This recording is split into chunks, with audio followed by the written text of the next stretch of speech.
Hello everyone, my name is Preston Dennett, and thank you for joining me for a new episode of UFOs and the Paranormal. Today I'm going to be talking about the ultimate type of UFO encounter, and that is the onboard UFO experience. And in fact, the title of today's episode is called Onboard an Extraterrestrial Craft, 10 Spectacular First-Hand Cases.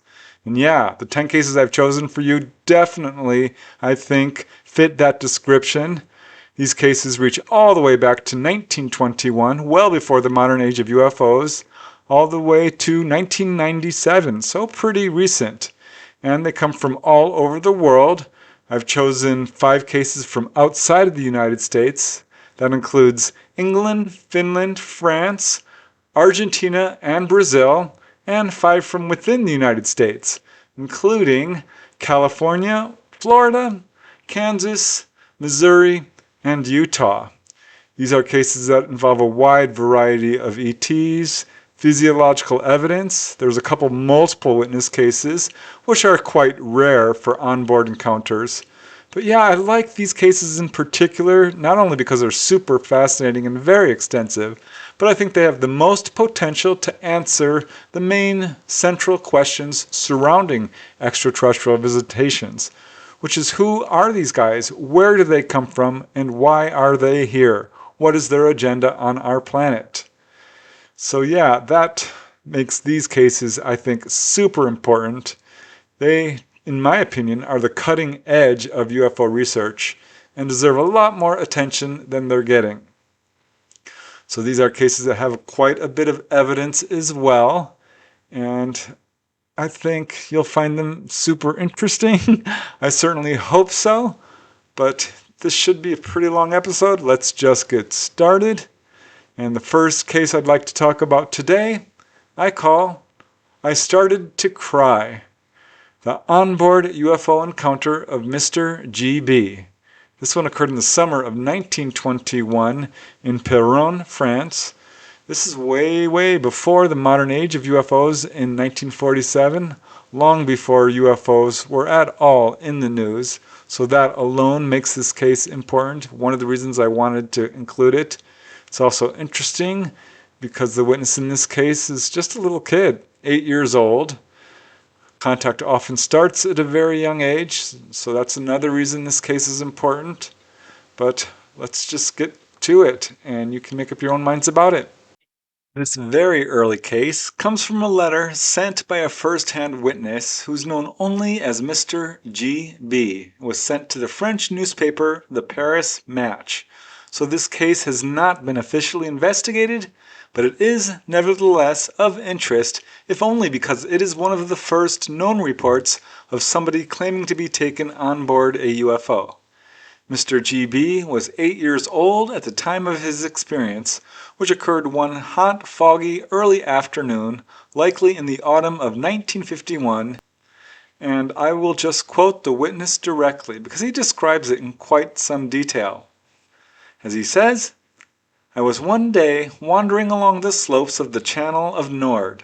I was 8 years old, and I loved to get lost in the moon-like landscapes made by excavations and from the First World War. Suddenly, 2 beings, wearing a flexible kind of diving suit, literally leaped among the acacia trees. Without any further ado, they dragged me towards what I believed was an oddly shaped war tank. They hoisted me in the machine without I being able to resist. I should say, without me being able to want to resist. I can hardly give details on what was the apparatus and its cabin.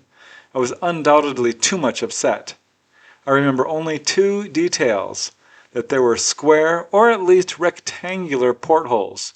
The cabin had a kind of flexible couch on which I had sat. I seem to recall that their diving suits were of metallic appearance. I do not have any memory of any particular anatomical details, except that the 2 beings were very tall and very slim. Suddenly I started to cry, and I do not know if that moved them, but after a few minutes an opening appeared in the ceiling of the cabin, and in a few moments I found myself on the ground. I had, however, to walk for a large part of the afternoon until I found myself near the road which I had left 5 minutes earlier.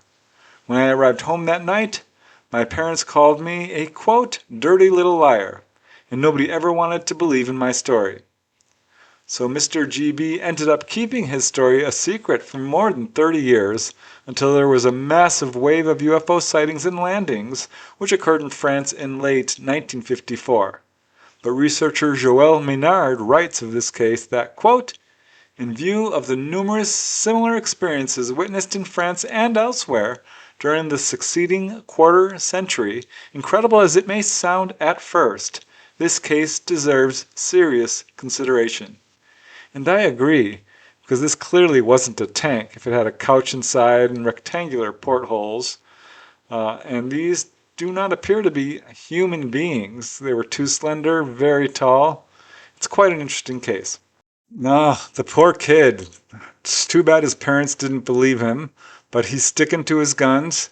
Yeah, that case wasn't professionally investigated, but given that it occurred so long ago, well before UFOs were even a thing, I think it's an important case in that regard. It's also interesting because it shares a lot of details we see in modern day cases.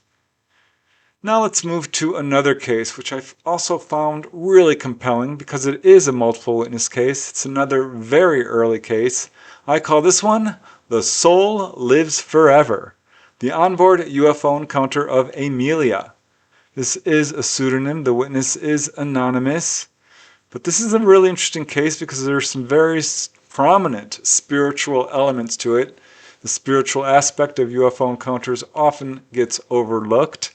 This one occurred in July of 1942 in Niinisalo, Kankaanpää, Finland.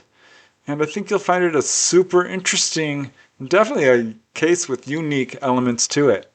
This very strange case comes from researcher Tapani Kuningas. He's the author of several UFO books, and it was also brought forward by Ilkka Sara. This is again one of only a handful of onboard UFO encounters predating the modern age of UFOs of 1947. The main witness is Amelia. Again, that's a pseudonym as she has requested anonymity. This experience occurred one day in July of 1942 as Amelia was walking to her home in Niinisalo, again in Finland, after checking on the family cows. Suddenly, a tall, middle-aged woman with short, dark hair, wearing dark blue clothes, appeared in front of her and began to walk along with Amelia. The woman did seem friendly and kind, according to the witness, but suddenly Amelia was concerned to see two tall, slender men, human-looking.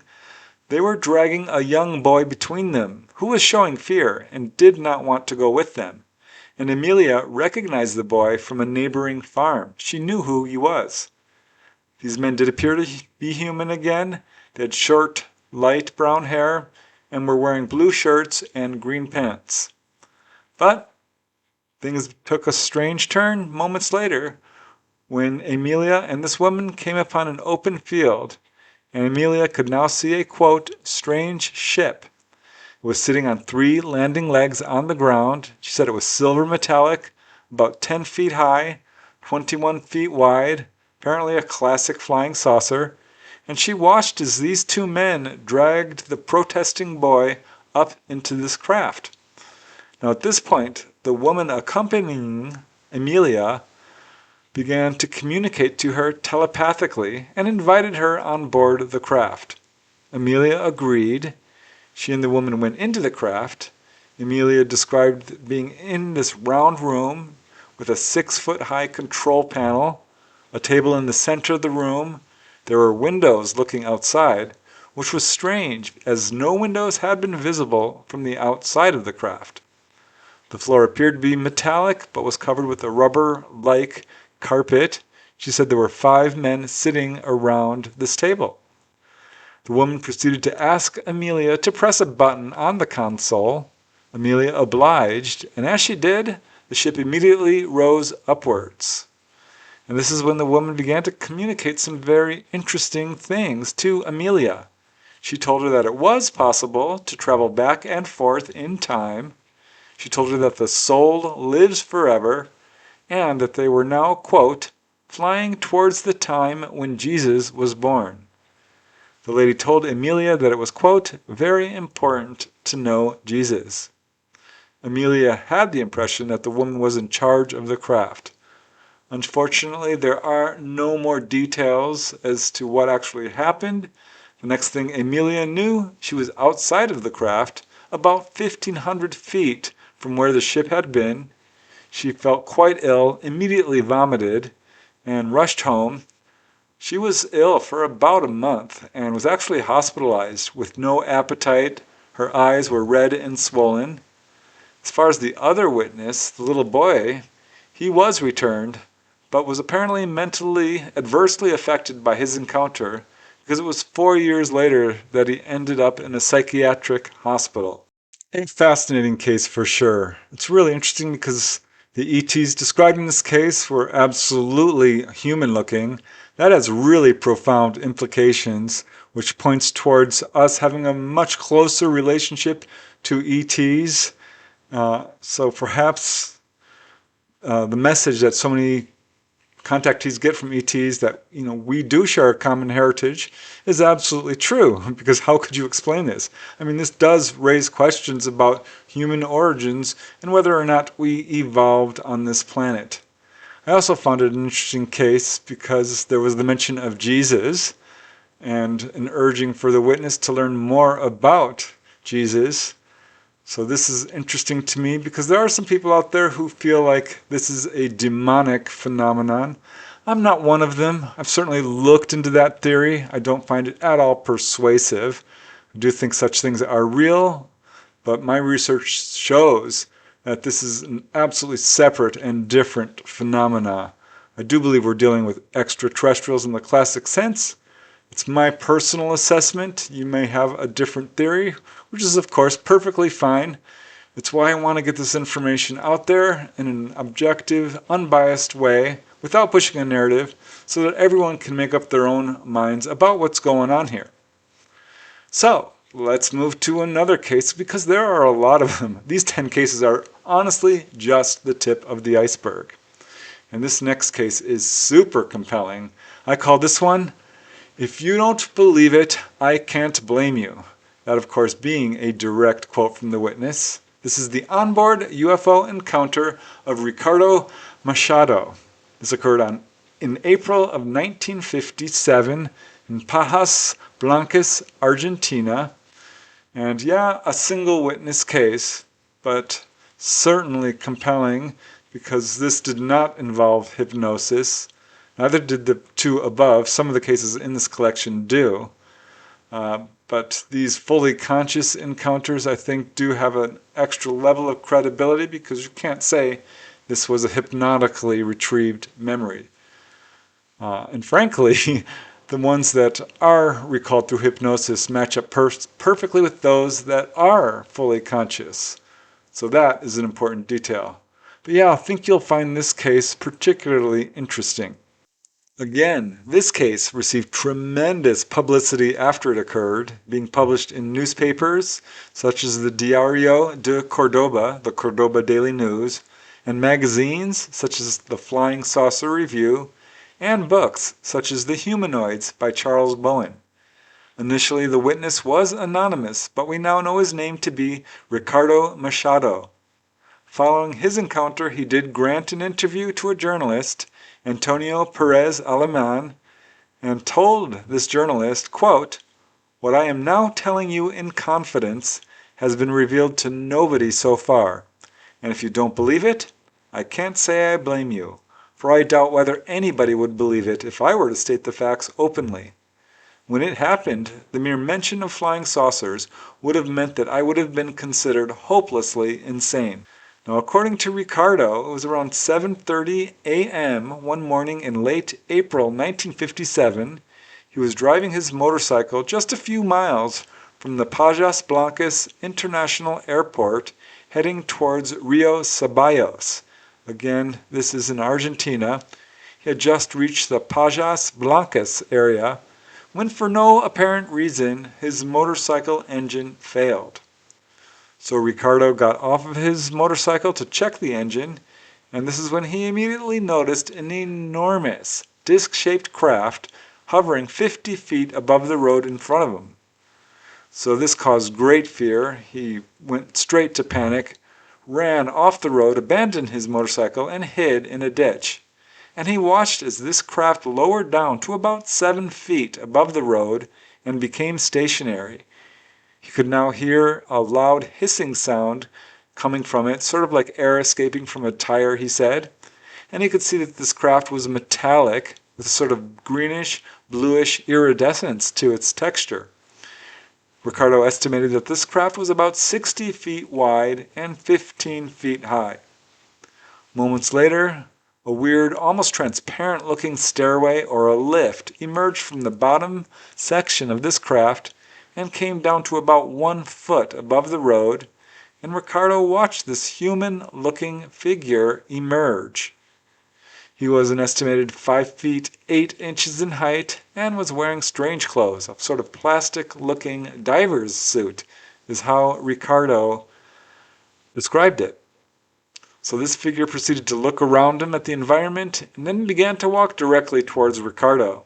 Ricardo became frantic with fear at this point and actually tried to dig a hole in the ground in the ditch to hide himself from detection. But the ET apparently knew he was there, walked right up to him, and gracefully extended his hand to assist Ricardo out of the ditch. Seeing no other choice, apparently, Ricardo took the man's hand and allowed him to pull him from the ditch.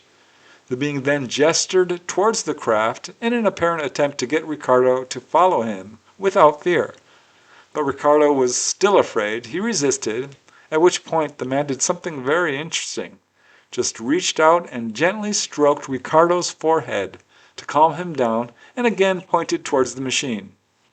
It apparently worked because Ricardo was now calm and followed the man up to the craft, up this little staircase lift, and inside of it. And this lift kind of closed up into the craft, and Ricardo now found himself in a large cabin. He said along the walls he saw about a half dozen 6-foot wide panels, each covered with intricate equipment and television-like screens. Other human-looking beings, very much like the first one, were seated in front of each panel. Each was dressed exactly the same way. Above the panels, Ricardo was amazed to see large square windows, which puzzled him as no windows had been visible from the outside, just like the previous case. Now, he did see light coming in through the windows, but he says that a dull phosphorescent type of light pervaded the cabin, and there was no light source visible, so that puzzled him as well. Nobody in the craft, except for the gentleman who escorted him inside, paid any attention whatsoever to Ricardo. And the next thing he knew, he was being escorted out of the craft, down this little staircase lift. As he did so, Ricardo reached out and rapped his knuckles against the side of the craft, which rang with a sort of metallic sound, confirming that, yeah, it was made of metal. Ricardo did ask how this craft was able to stay afloat, and the being replied with a gesture, passing the palm of his hand flat over the other. Ricardo did not know what that meant, but apparently this is perhaps something to do with anti-gravity, pure speculation there. At any rate, together they approached Ricardo's motorcycle, which the ET proceeded to inspect with curiosity. Ricardo offered to start it up, but the ET, again apparently communicating with gestures, made Ricardo to understand that the motorcycle would not work while the craft was there. The man placed his hand on Ricardo's shoulder, apparently a goodbye gesture, and then walked back into the craft. The staircase lift closed, and after a short moment, the craft rose quickly upward to an elevation of about 2,500 feet and zipped off very quickly. And that was the experience. But here is some interesting confirmation, because later that morning at 8:45, reports of a UFO, presumably the same craft, came from nearby Cordoba, also Pampa del Pocha, and 45 minutes later at Pilar, Calamuchita, and San Francisco Shanar, and finally at 10 a.m. from Arguello. So quite a few people were seeing craft on that morning. And There's an interesting endnote to this case that is perhaps related, because just a few months later, on August 20, 1957, a plane from the Argentine Air Force was forced to make an emergency landing at Quilino. This is in Cordoba, not far from the above encounter. 3 Air Force guards were sent to protect the plane. Then 2 had to leave to get supplies, so there was just 1 man left guarding this plane, and he was staying inside a tent. This is when he heard a persistent buzzing noise and went outside, and to his shock saw a disc-shaped craft hovering an estimated 280 feet overhead. Looking down on the ground, he could see the vegetation around him seemed to be agitated by the presence of the craft. The guard immediately tried to withdraw his revolver to shoot at the craft, but couldn't. He found it strangely stuck in its holster. And this is when he heard a soft voice coming from the craft, apparently audible, which told him not to be afraid, that they had come to make the world aware of interplanetary ships, and that they were setting up a station of some kind in Salta, not too far, to establish contact with the people of Earth in an attempt to help us, as they said, because of the wrong use of atomic energy was threatening to destroy humanity. They said that soon the rest of humanity would be aware of ETs. At this point, the vegetation again seemed to become more disturbed. The craft rose vertically another 150 feet, then moved off to the north. For an onboard experience, that one was remarkably brief. Though we do see that it doesn't appear that this gentleman was physically examined, which is certainly the most common experience that people have when they're taken on board. So apparently he was just pulled on board to be given a tour. I think there's an element here of ETs just wanting us to know they are here. But I like that case because there were 7 other sightings about in that area at that time, which absolutely lends a huge amount of corroboration to Ricardo Machado's experience. Not to mention the other encounter by the military officer just a few months later in the same area, which I also found super compelling because once again we get this warning against nuclear weaponry proliferation, the use of nuclear material really in any capacity. It's a very prominent theme that runs through first-hand contact cases. So another important case. Now let's move to the next one, which is not that well known, but certainly deserves to be. I call this next one, "There Was Something Above Us." That is a direct quote from the witness. This is the onboard UFO encounter of Mr. Greenemeyer. We don't know his first name, unfortunately. This case has kind of moved into obscurity, so I think it's important to revive it a little bit because it has some really interesting elements to it. This occurred in the summer of 1958 in Novato, California, and technically this is a multiple witness case. There were 4 witnesses. Only 1 person was taken on board. Some very compelling physiological effects afterward that point towards the veracity of this case. And it's got some other interesting details that we see a lot and some that we don't see. This case was investigated by APRO, the Aerial Phenomena Research Organization, and primarily researcher James Harder, PhD, a very well-respected researcher, and also involves Leslie M. Lacron as a hypnotist who worked with the main witness. This case involves 3, perhaps 4 witnesses, all young boys. The central witness is a 12-year-old boy, Mr. R. Greenemeyer. The others were 13 and 10 and 11. They were brothers. This case took place in Novato, not far from the witnesses' homes off Highway 37, very near the Petaluma River, right on the outskirts, really, of Hamilton Air Force Base. It was 1 p.m. in the afternoon, one summer day in 1958, as the 3 boys were playing up in the hills in front of their homes. This is a pretty rural area at that time, when together they saw a, quote, silver cigar-shaped object. As Mr. Greenemeyer says, it appeared to be just below treetop level on the ridge across the valley. It was above the ground and stationary. It was a silvery color. It was saucer-shaped. It really appeared to be reflecting sunshine. We became very excited about the thing and went to tell our mothers, but they just laughed it off. I went down to tell my parents there was a flying saucer on the hill, but they didn't believe us. So yeah, cigar-shaped or saucer-shaped, the witness did say that this could be a matter of perspective. He's really not sure, but it was definitely a solid object. And their parents did not believe them. So with no help from their parents, these kids were left to their own devices to figure out what was going on. And they did, as the witness says. So we got our BB guns and went to the spot where it should be visible. We were armed. Me and my friends were out to go capture a flying saucer. So we got up there and we were looking around and we didn't see anything. So we were standing around, fooling around up there. And it was at this point a weird feeling overcame Mr. Greenemeyer. As he says, I felt like there was something over my head. I felt like there was something directly above us. I sort of wanted to look up, but I didn't dare because I was scared there would be something up there. You know how you get goose pimply? Your hair stands on end? It was then that we heard the beeping noise, like a busy signal on a phone. So right before this beeping noise, Mr. Greenemeyer was afraid to look up and actually asked his friend if there was anything up there. And he said that there was nothing up there. But it looked to the main witness like his friend was actually closing his eyes.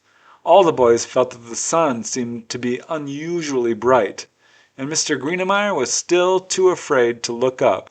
So apparently there was a bright object right above them, but this is unclear. At any rate, they stood there for just a moment longer and then started walking towards where it sounded like this beeping sound was coming from. But there was nothing there, only the cows of their neighbor, Mr. Benson. So they were continuing to walk around, searching and investigating when something very strange happened. As Mr. Greenemeyer says, for some reason, I felt tired or sleepy or something and lay down in the grass. So his two friends continued walking up a hill and suddenly came running back towards the primary witness saying, there's a flying saucer over there. Now, although all three of them had just seen one earlier and were actually looking for it, for some reason Mr. Greenemeyer didn't believe them, called them psychos, but that's when he noticed that his friends were suddenly laying down on the ground. As he says, I thought they were just playing with me, so I didn't pay any attention. I looked up again, and now this is where my story is getting kind of funny. I seem to remember there were other people standing around them who were dressed up in weird costumes, like spacemen. I figured it was just somebody trying to play a joke. Somebody else was trying to scare me. So he started to get a little scared. He felt unsafe. He wasn't sure if his friends were seeing what he was seeing. And he also wasn't sure if these strange figures standing around his friends could see him. So he lay still, hoping to remain undetected. And as Mr. Greenemeyer says, I didn't want to look up to take a good square look at them. I was assuming that they were somebody from over a hill, dressed and trying to pull a Halloween trick. It was hard to figure out. I was in sort of a confused, hazy mental attitude. I don't remember for sure whether somebody approached me and then went back, or approached all the way up to me first. I do remember that there was a pair of feet standing there, sort of gray boots, or something like dark gray. So at this point, the witness's memory of events becomes a little bit jumbled. He does remember shouting at whoever was there, not receiving any answer. He remembers looking up at them and seeing something that really scared him. And he also remembers something else. As he says, I seem to remember having either shot at one of these people with a BB gun and it having no effect. I seem to remember that I hit somebody with the gun and the others thrashing around. Somehow, I lost my BB gun. I turned around and I ran and I fell down. I remember thinking there's something all over watching me fall. So yeah, events get a little confusing. He does recall hearing a second series of beeping noises. He believed at one point he did lose consciousness because as the witness says, when I woke up again, I had my eyes closed. When I woke up after the second series of beeping, I was no longer laying there. I was standing in a little hollow space in the trees around the edge. And none of us had our BB guns. We had BB guns when we went up there, and I asked them, his friends, if they had seen where it, quote, the beeping, had come from. They were still interested in finding where the beeping was coming from, and they said they had their eyes closed and didn't know where it came from. So we left. Then after that we found our BB guns. They found theirs in the same place where I saw them laying down, but mine was not there. I found mine down the hill. It was in rather sad shape and had grass underneath the lever. The plastic stop was broken. So clearly something had happened that they don't fully recall. And this was when he did recall swinging his gun like a bat at one of the beings and or shooting at them. Now, with their guns in hand, they started to walk home and the entire incident was not discussed. As Mr. Greenemeyer says, we didn't say a word going down the hill and happily up the street, and we figured that was kind of odd. You know, there should be something said, but nothing happened. We got home and our parents asked, "Where have you been all day?" Our mothers wanted to know where we had been all afternoon. And to their shock, it was now about near sunset. Hours had passed, where it seemed like it had been only minutes. They did rush back up to the spot for a second look, and sure enough, there was that craft still in the sky.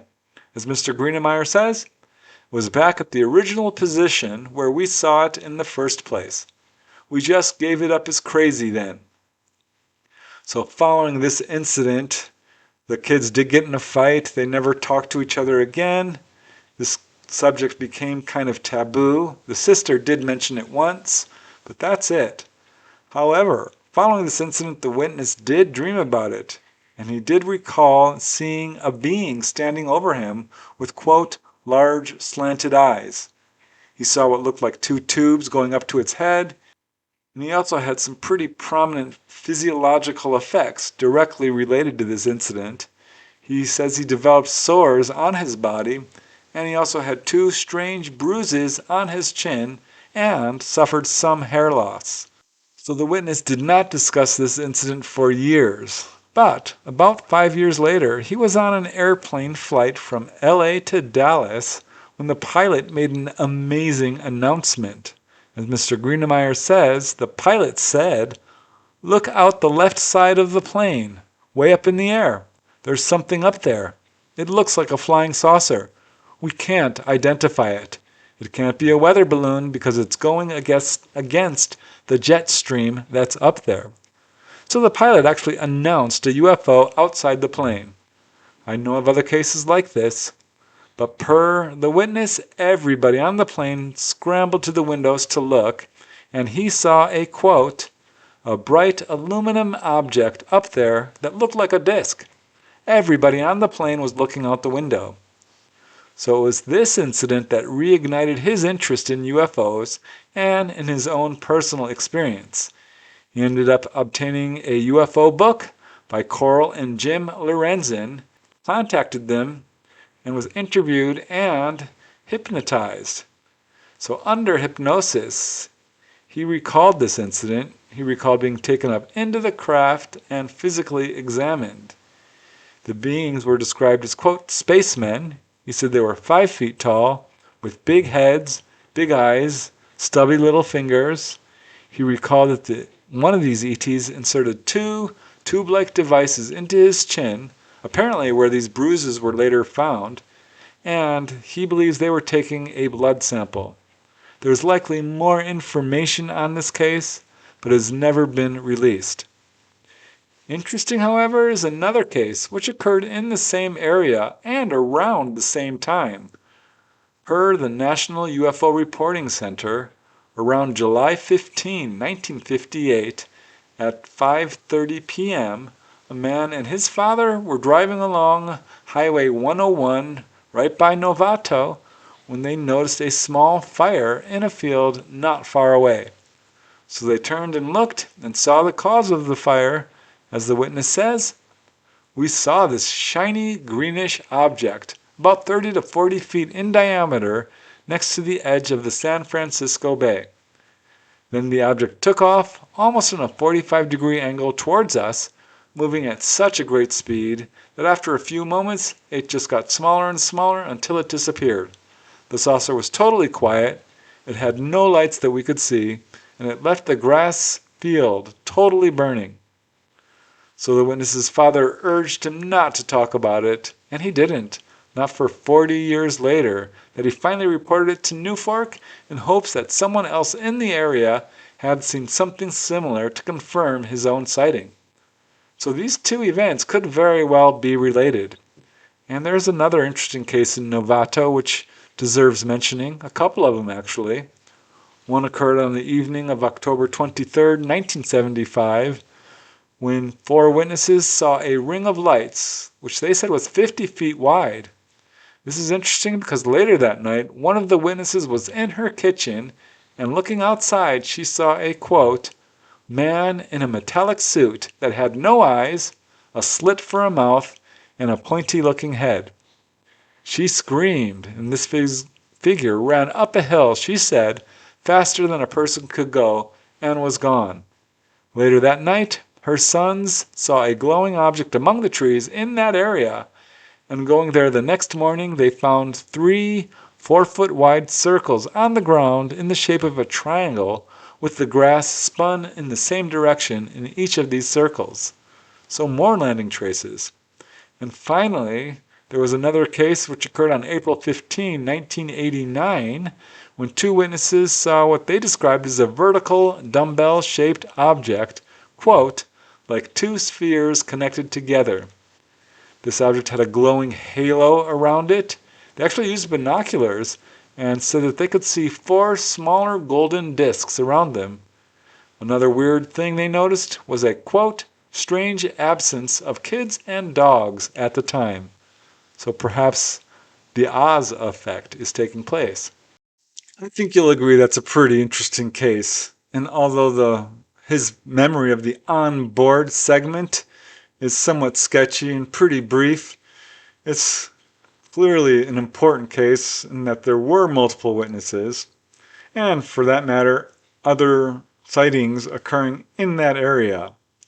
It could be significant that this is pretty close to Hamilton AFB.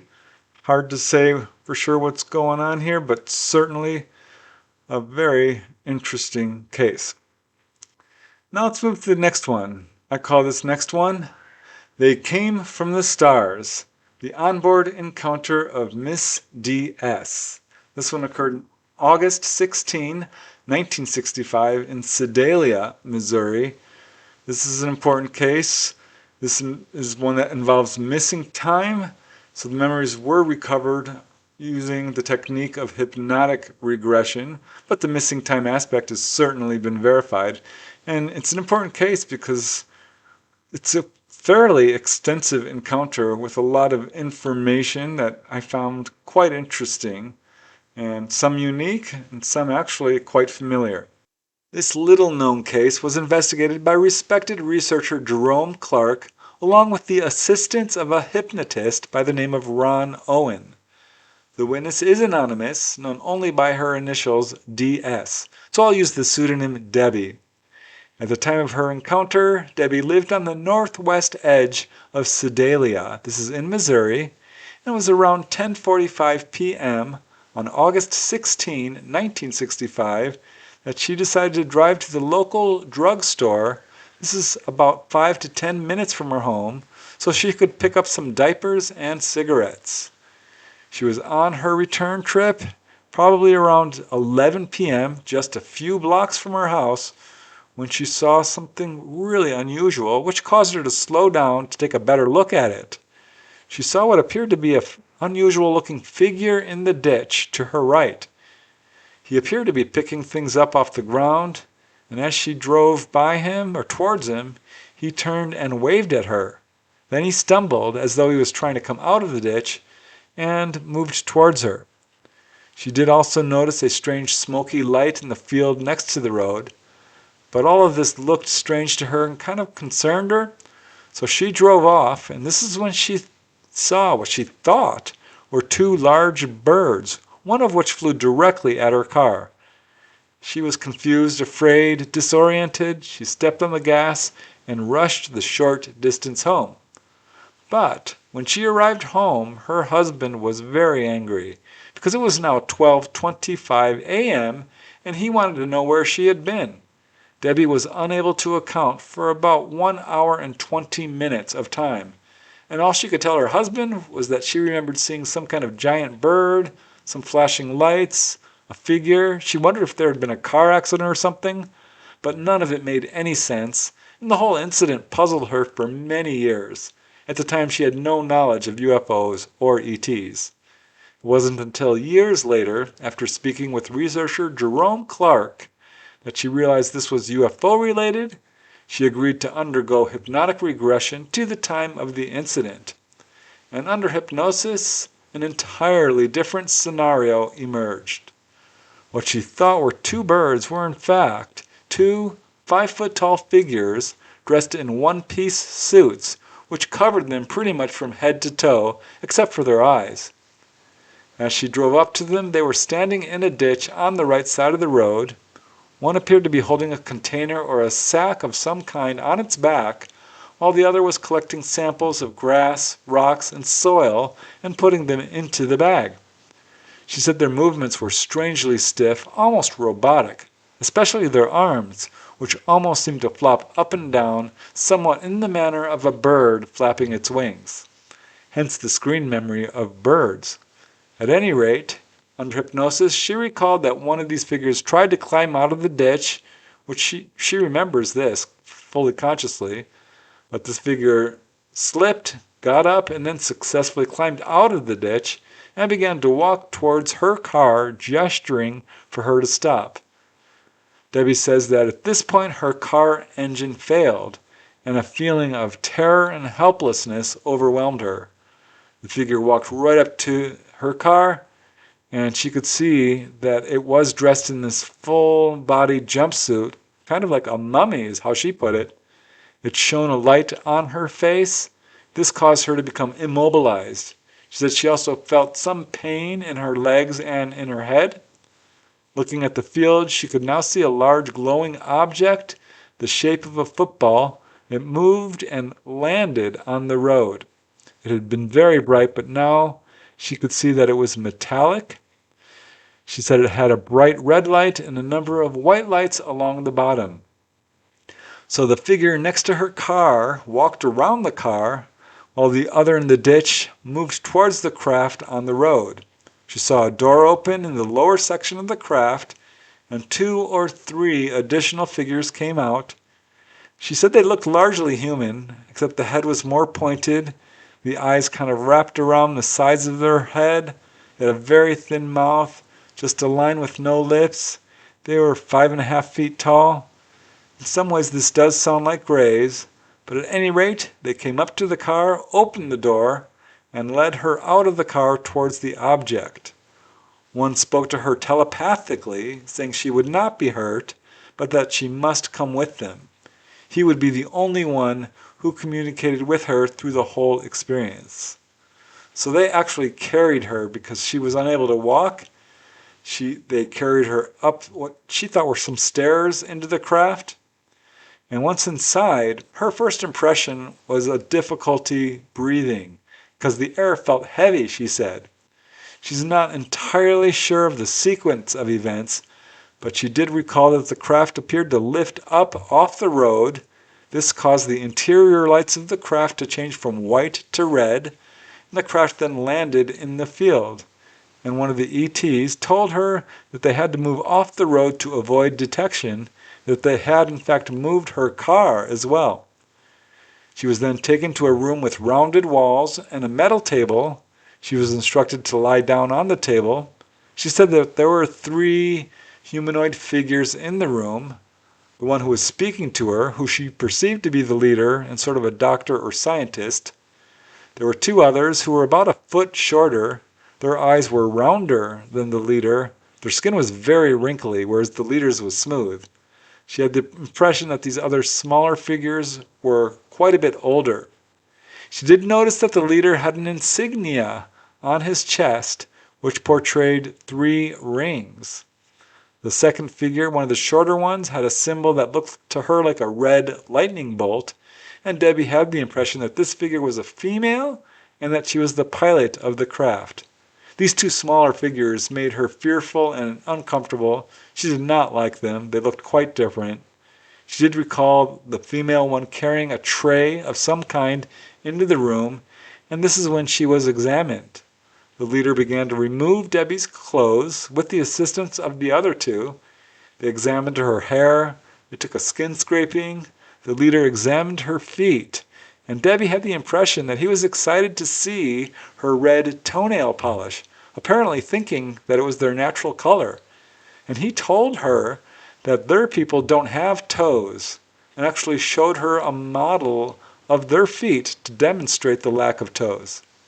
The leader then took a round black object out of the wall, which they placed on or over her head. This object, this instrument, glowed with a blue light. She felt a brief flash of pain, kind of like pins, is how she put it. It almost felt like they were penetrating the top of her head and entering into her brain. She felt as if her body was being, quote, blown up with air or something. They then showed her a screen on the wall, which showed this weird pattern of about 7 vertical lines with weird dots and dashes between them, all of different colors. And they told her that they were taking pictures of her body and that this was a representation of that. So she's looking at these strange symbols, and she told the leader that she didn't look like that. This caused the leader to smile. That was her impression. But without speaking, all she had to do was think. She asked the leader why they were doing this, and he told her it was to determine the differences between people. She asked him, "Do you live nearby?" And he told her no, that his home was in the sky far away. Now, apparently unaware of UFOs and not believing in aliens, she told the ET that this was impossible, that people don't live in the sky. And he told her that in fact they do. And this is when he showed her a star map on this computer-like screen, pointed to one of the stars, and said that this was their home world. He explained that they had come to Earth to collect samples. He told her that they cooperated with other ETs on specific projects, but one of the problems was that human aircraft would chase them and cause trouble for them. So after being physically examined and having this short conversation, Debbie was escorted out of the ship back to her car, which was now back on the road where it had been when the experience began. The figures returned into the craft, which rose upward just a short distance and then seemed to vanish. Debbie drove off in fear, and all she could recall consciously was a vague impression of this figure in a ditch, 2 birds flapping their wings, one coming towards her car, and this blinking light in a field. I think that's an important case for a number of reasons, not only because of the information that the witness learned, but how easily a onboard encounter can sort of slip past the memory of a witness who was left only with the idea that she had encountered bird coming at her car, a vague memory of a man waving at her, this sort of thing, lights off the side of the road. Makes me wonder how many people have had an onboard encounter and sort of just dismiss it as an unusual event and perhaps didn't even notice that they had missing time. And again, I do think hypnosis, done correctly, is a valid tool to recall memories on board a UFO. Because as I said, the hypnotically recalled memories do in fact match up with those that are consciously recalled. So another amazing case. And let's move to the next one, which I call I Saw 3 Beings, the onboard UFO encounter of Mrs. G. Like many witnesses, she elected to be anonymous. Can't blame her. The ridicule and disbelief surrounding this subject persists to this day, and this one occurred years ago in October of 1965 in Ermington, England. And while there isn't a whole lot to this case, I found it to be really interesting. I was initially hesitant to include this case because the details on it are quite sparse, but it does come from a highly respected UK-based researcher and scientist by the name of J. Bernard Dallaire. And this case is important because it illustrates that many people who have an onboard encounter often don't remember much of what happened on board and are essentially left with amnesia of the event. The witness did, however, remember seeing humanoids. Also, the witness speaks about the event in her own words. Says the researcher Bernard Dallaire, "We take this report seriously. Her story is very graphic and fits many others. She is so frightened of not being taken seriously that we may name her only as Mrs. G." So this case took place in Ermington. This is in Devon, UK. This is the epitome of a quaint little English village. And it's happened one day in October of 1965. Mrs. G was out in her backyard hanging clothes up when she noticed a bright glowing blue object coming directly towards her from the north section of the sky. And as she says in her own words, "The light hovered over the garden. I was petrified. I dropped the washing. There I was, completely enveloped in bubbles of light. I saw 3 beings who looked like men. They did not speak. They were each about 5 feet tall, wearing bluish, metallic-like clothing. They grasped me by the arms, and we were lifted up a beam of light into a kind of room. There were more men there. I was given the impression that I would come to no harm. A little later, I found myself back on my lawn. I felt a sharp blow on the back of my neck. I was stunned, but not hurt. When I looked around, the thing set off at great speed and disappeared." So yeah, she did remember part of what happened on board. Bernard Dallaire, the investigator, points out that the witness had just given birth to her son 1 month earlier, which may be significant as we do know that ETs do show an interest in human reproduction. Ultimately, he did find her story very believable. As he says, "To many, that would sound incredible, but there have been many reports of experiences similar in almost every detail from many countries in recent years. Alone, such reports mean little, but more and more totally unrelated accounts come up with the same details. These people are representative of all walks of life, from dustmen to policemen to architects to scientists. It is just not possible that all these people, none of whom have ever met and whose accounts have rarely been published, could agree on so much and at the same time be making it all up." I totally agree. Apparently there is more detail to this case, but that's all I could find. Would really love to talk to that witness directly because it's pretty rare that a person has a one-off, and by that I mean a singular encounter. Again, most often contact is something that occurs throughout a person's life, particularly if they have an on-board experience. They more likely than not have had experiences as a young child and throughout their life. So we know that, again, there's more to this case, but the vast majority of these cases go undocumented, unrecorded, uninvestigated. People have, I think, the misconception that this is a rare event. But the more I do this research, the more common I think these events are. And I'll just briefly again mention that in 1991, the Roper organization did a poll which found that 1 in 50 people show the markers of being a UFO contactee. So yeah, far more common than certainly the general public believes. Here's another case which speaks to that point. This one is really unusual. I call this one Taken to Another Planet. This is the onboard UFO encounter of Desir Goes.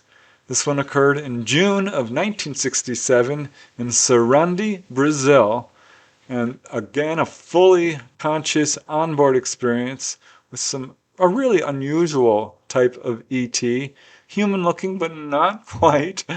And the events that this gentleman experienced on board this craft are also really unusual. It was around 9 p.m. one evening in June 1967 that a handyman by the name of Dersu Goes, you can see him here, was walking to his home on the outskirts of the town of Sarandi. This is located in Rio Grande do Sul, Brazil. This is when his life changed forever. He was at the intersection of a road leading to Palmeira das Missos. He was only about 600 feet from his home, very close, when he saw this glowing sphere about 600 feet away and about 100 feet off the ground. But very quickly it descended to a height of about 30 feet right in front of him, sent down this beam of light to the ground right next to him, and to his amazement, two small beings descended down this beam of light in a very interesting way. They kind of spiraled down this beam of light a short distance from it.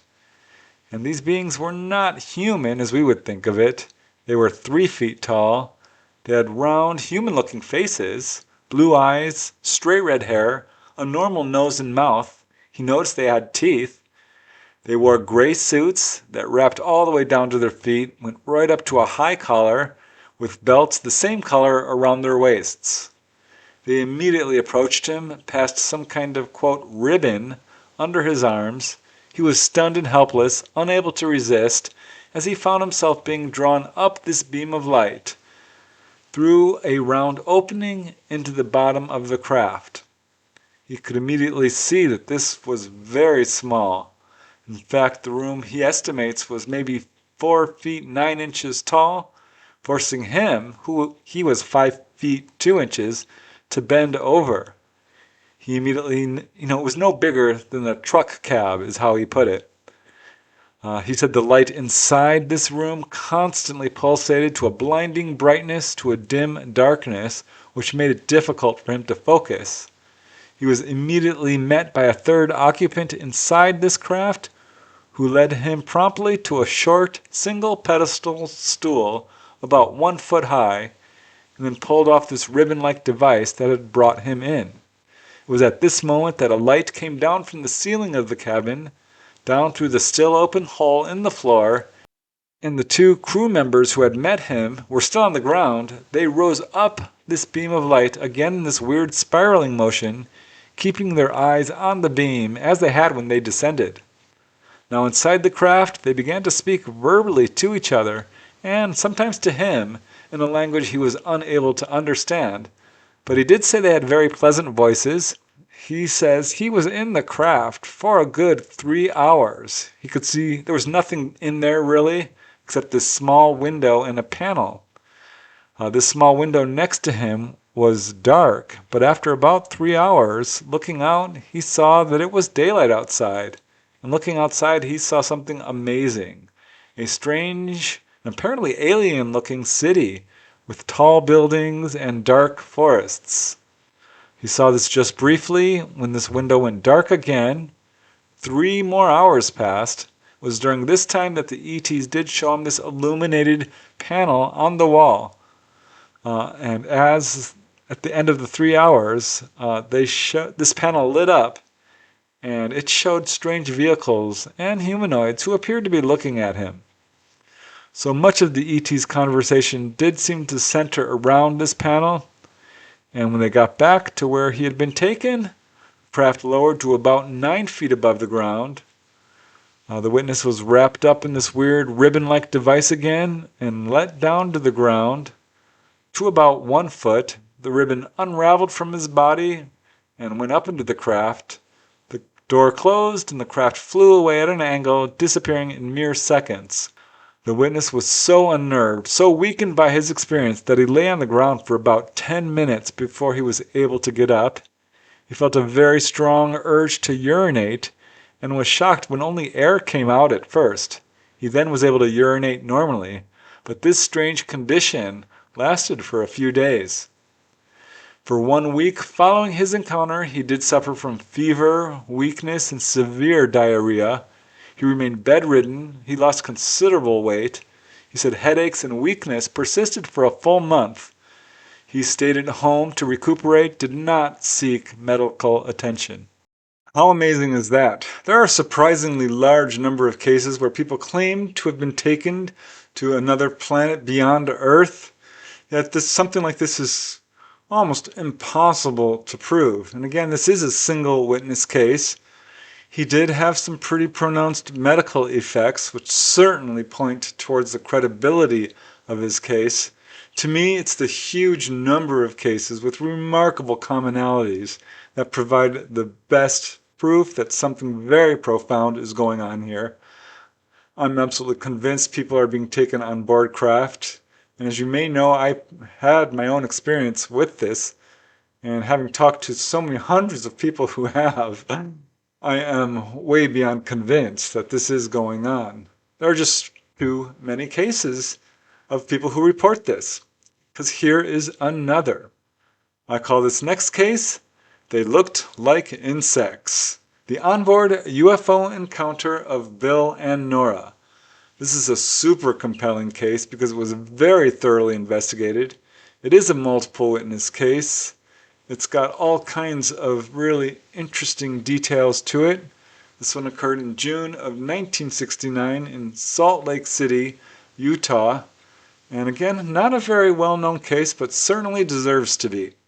This case comes from researcher Jerome Clark, who did publish it in the Flying Saucer Review, and he calls it, quote, a story that until fairly recently, even ufologists would have dismissed as unbelievable. But as he says, there is no doubt in my mind that the witnesses gave me a straightforward, honest account of what happened to them, at least as they understood it. The name of the article in the Flying Saucer Review is A Weird Encounter in Utah. This case involves 3 witnesses.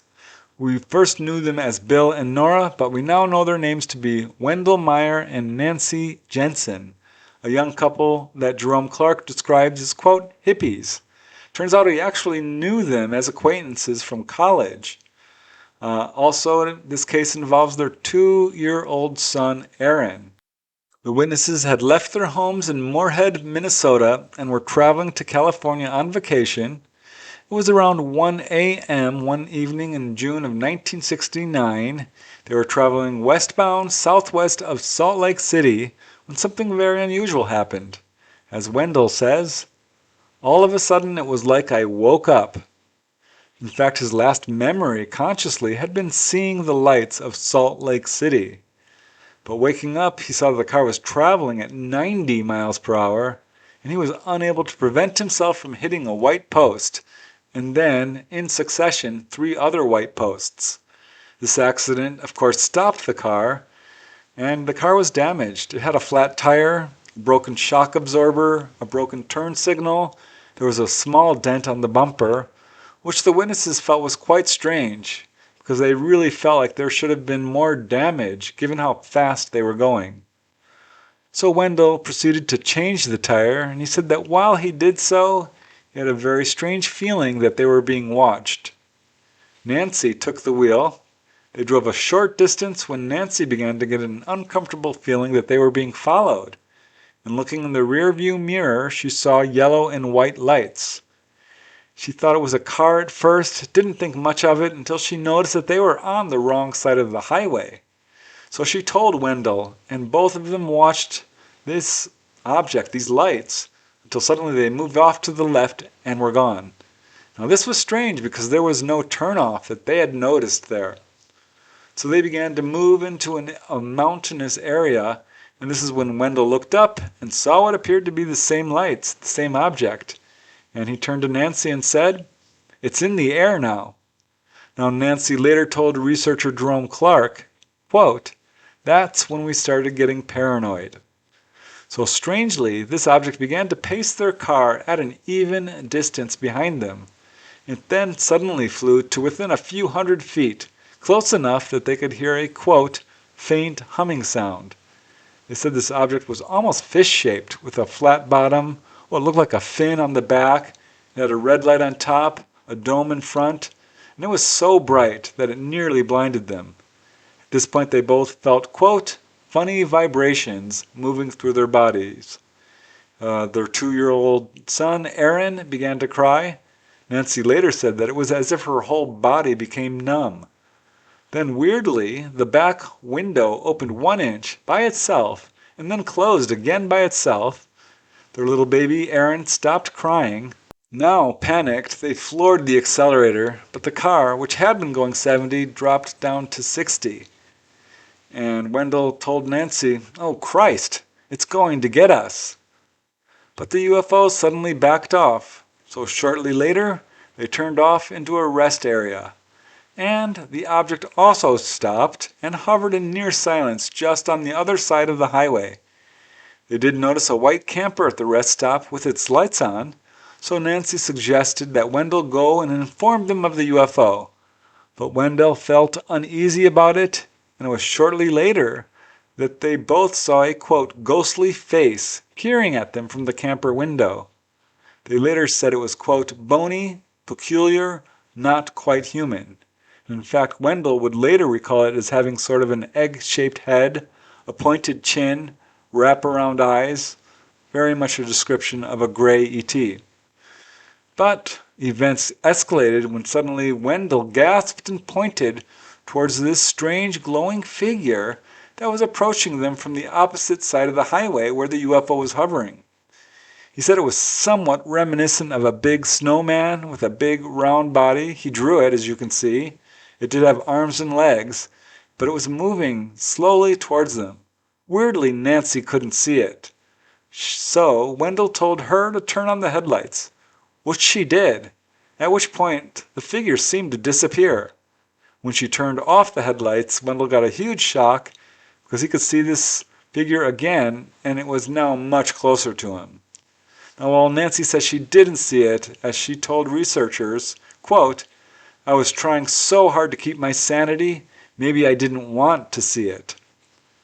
So there's some confusion going on at this point. They were very frightened. They pulled back on the highway, immediately positioned themselves between 2 cars because this object continued to follow them. Nancy started to feel an extreme, quote, mental strain. She could barely keep awake, so they had to pull over so Wendell could drive.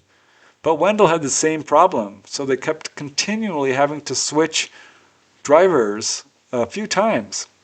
And the UFO continued to show up and pace their car.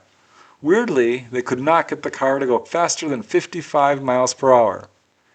Finally, they did reach a small town. They pulled into a gas station, and the UFO, which had been close to their car, flew up and seemed to mimic a star. Wendell did point it out to the gas station attendant, who said something very interesting. He said, quote, "Some drunk fired at a flying saucer yesterday." And he kind of chuckled.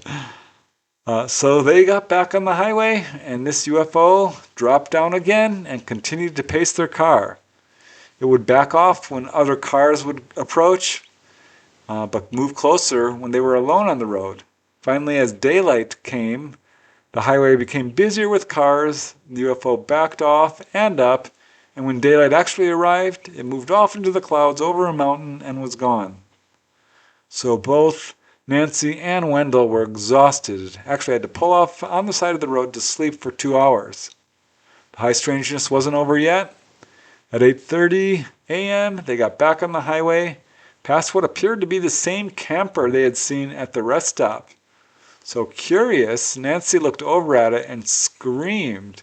As she says, "Wendell, those people don't have any heads." She later elaborated and said that she saw the dim outline of heads and a weird Cheshire cat-like grins. It looked to her, that these figures were wearing black leather suits. Now Wendell didn't see this. He was driving. He was skeptical and said, "You're just shaken up. I'll slow down and we'll let the camper pass us, then we'll know for sure." So he slowed down. They went around a corner, but the camper never appeared around the corner. It just seemed to have disappeared, which again was weird because there were no exits there on the highway. They proceeded to enter another small town and were very spooked to see that not one person was visible in the whole town. Plenty of parked cars, but not one living person. As Wendell said, it was like stepping into the Twilight Zone. so they left. 1 month later, there was another sighting.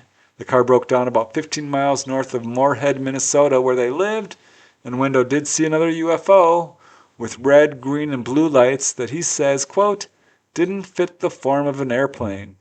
He said the object moved across the highway, circled around them, moved closer and closer, stopped, and vanished. So back at home, weird things started to happen. Wendell says a hooded, faceless figure appeared out of nowhere, lunged at him, and disappeared. The same thing happened to Nancy while she was scrubbing the kitchen floor, got a trembling feeling, turned around, saw this weird, faceless, hooded figure which jumped at her. Wendell started to get paranoid that he was being followed.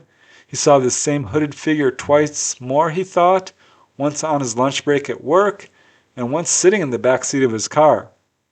In February of 1970, he was in a hospital room resting from a, quote, minor ailment when this figure appeared again, only this time he could see that it had long, thin fingers. He felt like it was trying to communicate with him, but he did not want anything to do with it. So Jerome Clark's article in the Flying Saucer Review was written in 1970, just a few months after all of this occurred. But it was 5 years later that he arranged for the couple to go under hypnosis. He used a hypnotist who was skeptical of UFOs. Despite this, going under hypnosis, both Wendell and Nancy did recall being taken on board a craft. Jerome Clark told this story in D. Scott Rogo's book, Alien Abductions, in a chapter called The Ultimate Abduction. There were 6 hypnosis sessions, 2 for Nancy, and Wendell had 4.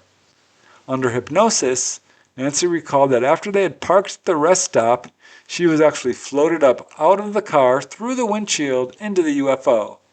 Inside this craft, she says she saw 20 short humanoids with white skin, oversized heads, and large green insect-like eyes. As she says, they looked like insects, like grasshoppers. She said they wore white uniforms. They seemed to communicate among each other with a, quote, buzzing or mumbling. She said the room was white, circular. She did see a strange curved panel with weird instruments on it. She actually believes that perhaps the ETs may have lifted her out of her physical body into the craft and afterwards placed her back in her body. Perhaps this was because she was puzzled to move through the car window. At any rate, that was her impression. But Wendell, who knew nothing of what Nancy had recalled, under hypnosis, first recalled seeing a figure through the dome of the craft. He also recalled being floated up from the car at the rest stop into a, quote, round room. He said it had a clear dome on top. He could actually see the sky through this dome. Like Nancy, he saw a panel with strange gauges and dials. Like Nancy, he said the room was filled with this weird, foggy white light. And like Nancy, he said he saw a group of, quote, little people. He described them as having big heads, no hair, small round mouths, little noses, and like Nancy, very big green eyes and wearing white uniforms. As he says, they looked strange. They looked like insects. He, like Nancy described, was also placed in a chair where he couldn't move. Neither Nancy or Wendell ever saw each other, so they were apparently in separate rooms. But Wendell said the ETs communicated telepathically with him and could read his mind, and each time they did so, it made him feel tired. They seemed to cluster around a large device in the room, which was somehow related to his examination. He would study it, and the beings did not want him to look at them and what they were doing. They began to do something to his body, and at this point he fell unconscious, and when he woke up, he was not only back in the car was now moving down the highway. His impression was that this whole experience lasted about 20 to 30 minutes. Now, per Jerome Clark, the hypnotist was severely shaken by this and ultimately pulled out, did not want to do any more sessions, and the witnesses felt the same way. The hypnotist did insert a post-hypnotic suggestion that both Wendell and Nancy would forget the sessions, so they had no memory of the onboard segment. And at first they actually refused to listen to the tapes. But some years later, after meeting with researcher Leo Sprinkle, he reassured them and had them listen to the tapes so they were able to recall what had happened to them. That case is in many ways a fairly standard onboard UFO encounter where people were taken on board and examined by your typical gray type ETs. I did find the detail that they had striking green eyes quite interesting because that is something I've heard from a number of witnesses. And while hypnosis was used in this case, the many, many details that match up between the two witnesses who did not communicate with each other because, again, the hypnotist basically gave them the suggestion not to remember their encounters. So they didn't know what the other person had recalled, and yet these details match up to an incredible degree that pretty much makes the explanation of collusion or hoaxing almost impossible. In fact, the investigators involved in this case were absolutely convinced. So, well-respected investigators too, I think. And again, if it were just one case or even 10 or 100, you could probably dismiss them more easily. But it's thousands upon thousands. Here's another one. I like this case because it was very much benevolent. Again, a very strong spiritual aspect to it. I know researchers who have actually edited, censored out spiritual aspects of people's encounters in an attempt to reduce this to a sort of nuts and bolts phenomena and make it more believable. I think that's a mistake. We really need to look at all the evidence if we want to solve the mystery of UFOs, if you can even call it that at this point. But more importantly, we need all the pieces of the puzzle to really figure out what's going on here. I call this next case, the feeling I had was one of understanding, the onboard UFO encounter of Luke. Again, unfortunately, this is a pseudonym. The witness wanted to remain anonymous, and you can't blame him given the hostility that many people who do report this and go public receive from those that they share their experience with. This one occurred in November of 1971 in Hillsboro, Kansas. Tiny little town, but a certainly really compelling case because it is a fully conscious onboard experience also which occurred during daylight, which is somewhat rare but absolutely not unique as we've seen in this compilation alone. The only real source of information for this case comes from a newspaper article by John Rowe in the Wichita, Kansas Beacon newspaper, but the encounter was apparently investigated by researcher Richard Palacios, who John Rowe calls, quote, the Johnny Appleseed of UFO sightings. Could not locate the investigator, but the sole witness is anonymous and is known only as Luke. He's described as a college student majoring in English, a poet, and as Richard Palacios says, just your average guy. The exact time of the encounter is unknown, other than it occurred in November of 1971. Luke was driving near Hillsboro, Kansas. This is a small town with a population of about 2,500 people. When he saw a bright, silver, saucer-shaped craft zoom down out of the sky and hover about 12 feet above the ground over a field alongside the road. Luke immediately pulled his car over to look at it, and he was curious, so he walked right up to this craft. And as soon as he did, a hatch opened, a ramp came out leading to the ground, two beings walked out. He said that they were 4.5 feet tall, very much human-like faces, but large bald heads. Both wore white robes. They immediately began to communicate with Luke telepathically, giving him a feeling of calmness and security. He found himself able to talk with them mentally, telepathically, and asked them if they could stay and let him go inside the craft, and they agreed. The ETs guided Luke up the ramp and into the craft. He said it had a shiny acrylic-like floor, a very brightly lit ceiling. He saw what looked like computer banks lined up against one wall. There was a control panel with 5 rows of 4 buttons each, and next to the panel was a window and 2 high-backed chairs that were somehow supported by invisible swivels which faced these panels. This visit was quite short, apparently limited to this very brief tour of the craft, which Luke said was entirely benevolent. When asked if he had any fear at all during this experience, he said, "Not at all. I was shocked but never worried. The overall feeling I had was one of warmth and understanding." And in fact, following this experience, Luke began having psychic experiences, such as seeing auras around people and having out-of-body experiences, which allowed him, he says, to have contact with other interdimensional beings that he says are, quote, difficult to explain. And as it turns out, this is not the first time Hillsborough has been visited, because it was 4 years earlier, on March 21st, 1967, a very close encounter involving strange electromagnetic effects caught the attention of researchers Coral and Jim Lorenzen.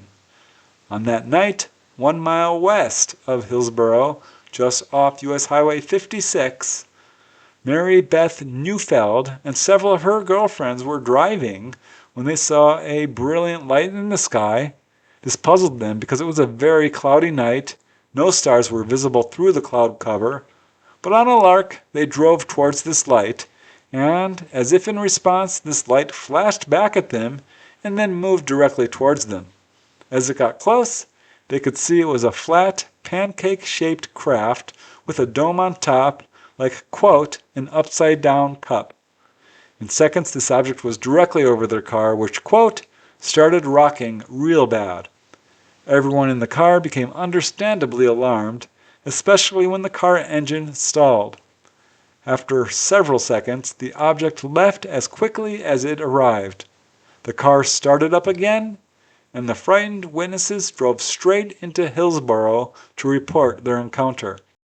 Pretty interesting. It doesn't at all surprise me that this witness started reporting out-of-body experiences and telepathic contact with the ETs following his encounter, because that is actually a very prominent pattern that I think when we don't hear about it might not be reported, but it is in fact present, because again, some of these details often do get censored out of people's accounts, which is such a shame, because it's super interesting and I think a very important detail.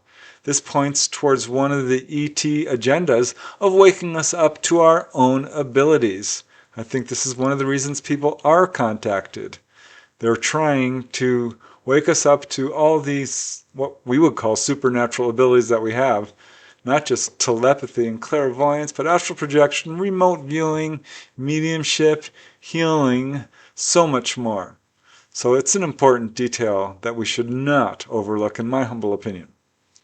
Now let's move to the last and final case in this collection, which I call an insectoid praying mantis, the onboard UFO encounter of June.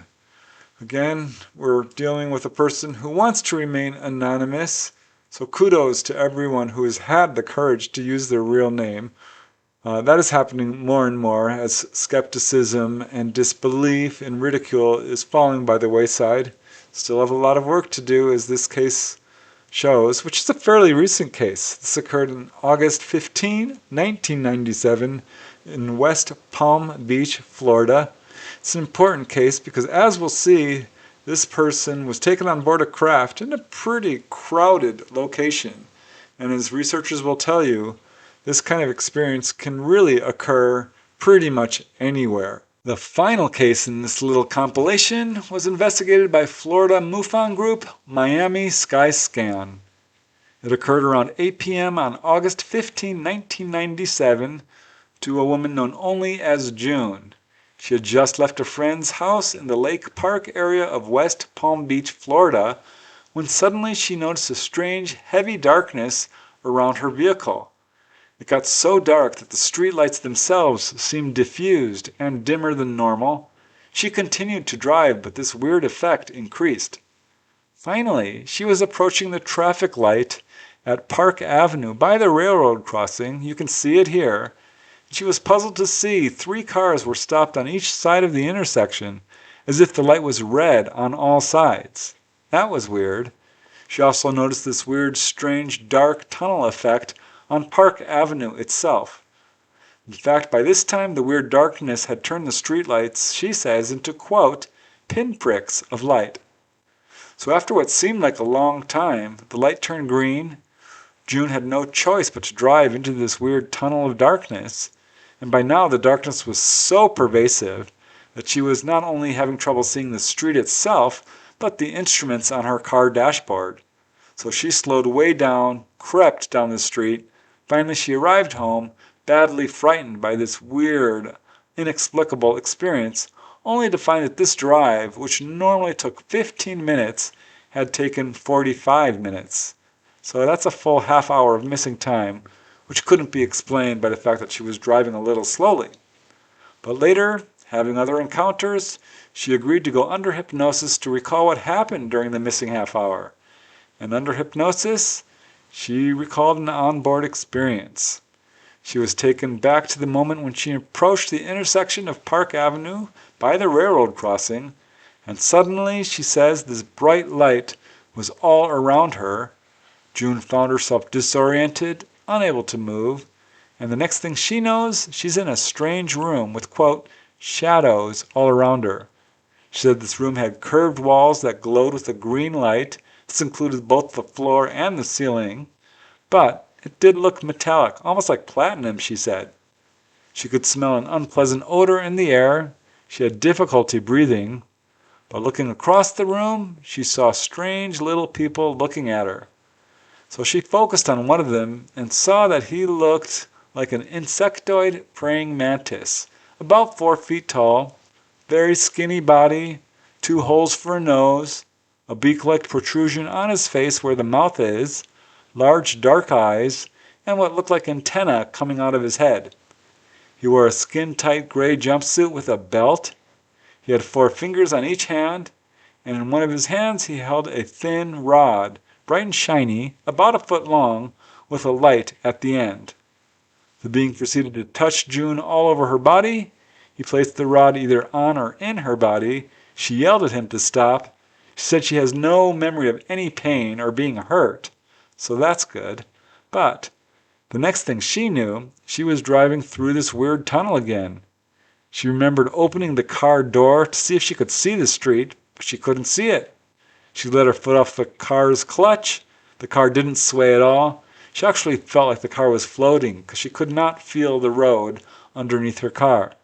She did recall seeing the dimness of the streetlights and finally recalled making it home. Pretty interesting. It makes me wonder what's so important that this person was basically pulled from a city street when other cars were around. Don't know, it's hard to say what exactly the purpose for all of this is. It appeared to be a pretty brief encounter. She was being physically examined. Again, I know, in fact, that in this case is not a one-off. She does report other encounters. So there is more to this case, certainly. But a really interesting one because she did describe praying mantis type ETs, which while are consistently reported, are not super common. By far, people report some variation of grays. Next would be, I think, human looking, tall whites, little blue beings, but praying mantis are definitely in there, and strange humanoids, as we've seen, of all types. I mean, that case from Argentina, how strange is that? Short little 3-foot beings that looked human except had straight red hair and bright blue eyes. Really unusual. Each of these cases has something to teach us. And again, if it were just 1 or 2, easy to dismiss, but there's thousands upon thousands. There's no doubt that there is something going on here. It's a logical progression if you think about it. So many sightings, millions of documented sightings. Somebody is piloting these things. UFOs do have contents. They're just not empty shells, as we can tell, because not only from the reports of these craft landing and humanoids getting out, but particularly these onboard encounters, and frankly the reports of UFO crash retrievals.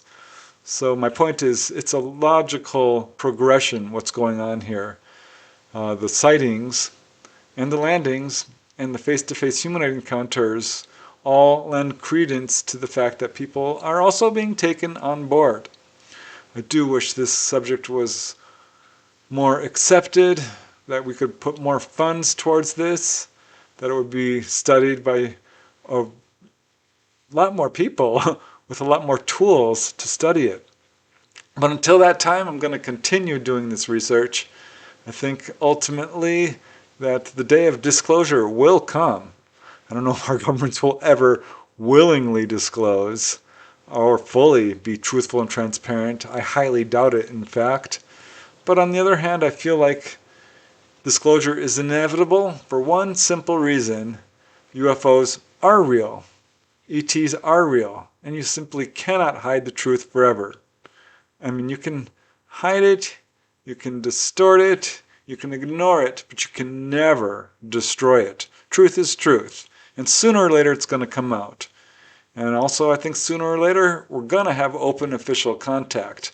We kind of practically already have. I mean, we know governments across the world have had official contact, but they're just keeping quiet about it. And how many people have to have contact before we say this is really happening and that disclosure is already a done deal? I'm going to continue doing this research until this subject goes fully mainstream and I can focus maybe on something else. We'll see.